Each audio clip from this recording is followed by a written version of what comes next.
किसी ने क्या खूब कहा है, दुनिया में दूसरों के साथ किया हुआ छल कपट बर्बादी के सारे रास्ते खोल देता है।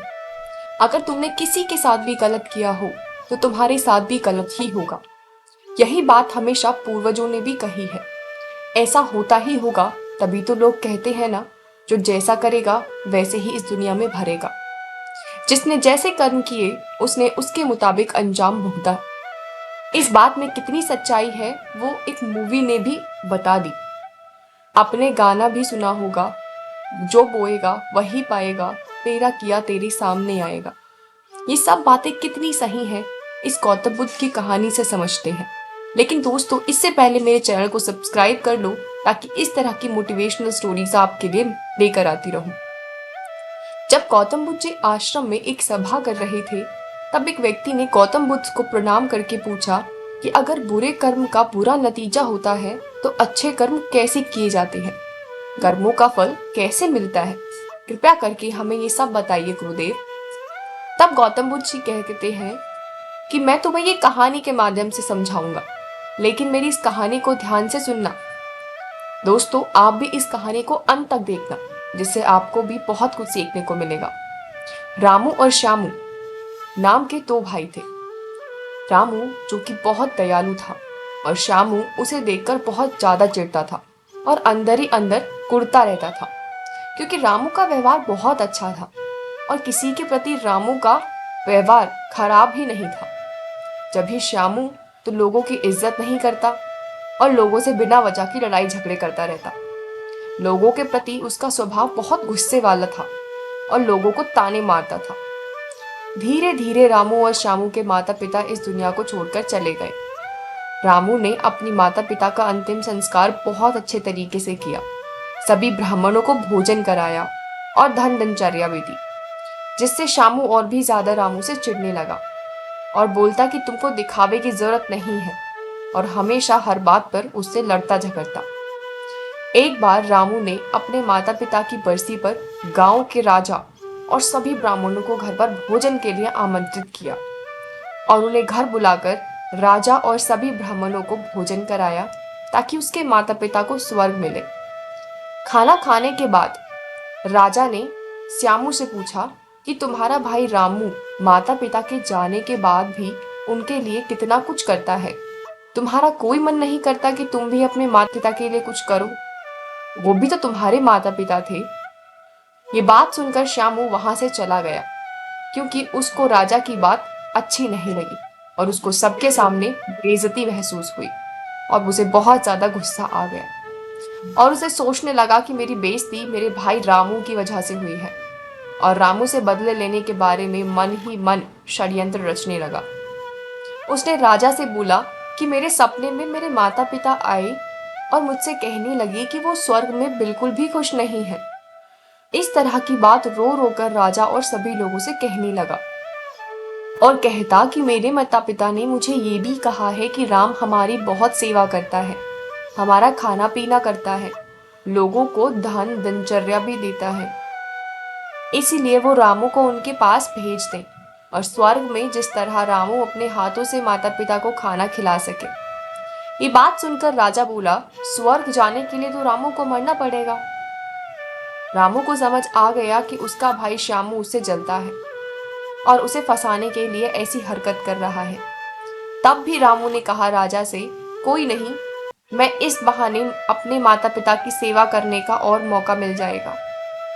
रामू ने अब मरने के लिए भी तैयारी कर दी और राजा से कहता कि कल सुबह मेरे लिए एक नाव की व्यवस्था कर दें ताकि वो नाव से नदी में कूद जाए और अपने माता पिता के पास स्वर्ग पहुंच जाए।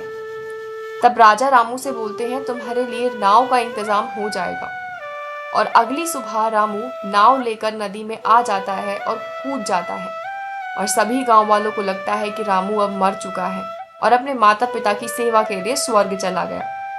श्यामू जो कि बहुत ज्यादा खुश था और सोचता कि अब उसकी जिंदगी में कोई परेशानी नहीं, जितनी भी संपत्ति थी अब सब उसी की है, अब वो जो चाहे को कर सकता है।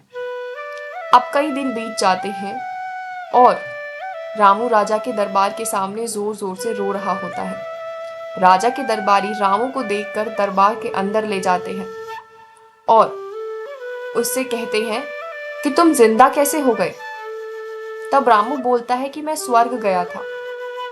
तब मेरे माता पिता ने कहा मुझसे कि तुम्हें तो खाना बनाना भी ढंग से नहीं आता, तुमसे बढ़िया तो शामू है जो खाना भी अच्छा बनाता है।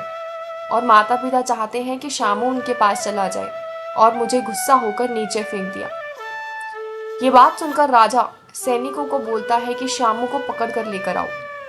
तब शामू को लेकर आया सैनिक के पास तो राजा बोलता है, श्यामू, रामू ने बहुत त्याग किया है माता पिता के लिए, अब तुम्हारी बारी है, क्योंकि तुम्हारे माता पिता अब तुम्हें बुलाना चाहते हैं, अब तुम्हें भी सेवा के लिए जाना पड़ेगा। ये बात सुनकर शामू बहुत डर जाता है और राजा बोलते हैं कि कल सुबह तुम्हें भी मरना होगा, जिससे तुम भी स्वर्ग जाकर अपने माता पिता के पास सेवा कर सको। ये बात सुनकर शामू चुपचाप घर वापस आ जाता है और सोचने लगा कि मैं घर छोड़कर इस गांव को ही छोड़कर चला जाता हूँ, ना मैं यहाँ रहूंगा और ना ही मुझे मरना पड़ेगा। दूसरी तरफ रामू राजा को सारी बात सच बता देता है कि वो किस तरह जिंदा है। वो कहता है कि उसने पहले ही मछुआरों से बात करके रखी हुई थी, जैसे वो नदी में कूदा और उन्होंने उसे बचा लिया, इसीलिए वो अब जिंदा है। और ये सब उसने श्यामू को सबक सिखाने के लिए किया था। श्यामू, जो कि अब घर भागने का पूरा पूरा प्लान बना चुका था, वो रात के अंधेरे में घर छोड़कर भागने का आधे रास्ते में ही पहुंचा।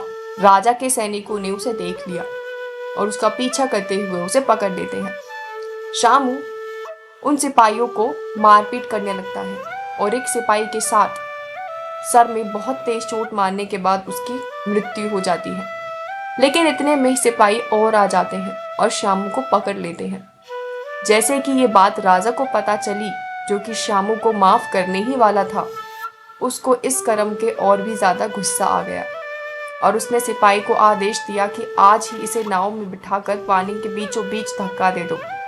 ये बात सुनकर श्यामू बहुत जोर जोर से रोने लगा और उसे एहसास होने लगा कि अपने आखिरी समय में भी उसने लोगों का बुरा ही किया है और उसका इंजाम उसे भुगतना पड़ रहा है। लेकिन अब क्या फायदा, कहते हैं ना, चिड़िया चुग गई खेत तो पछताने का क्या फायदा। और इस तरह त्याग श्यामू को अपनी जान से ज्यादा महंगा पड़ा।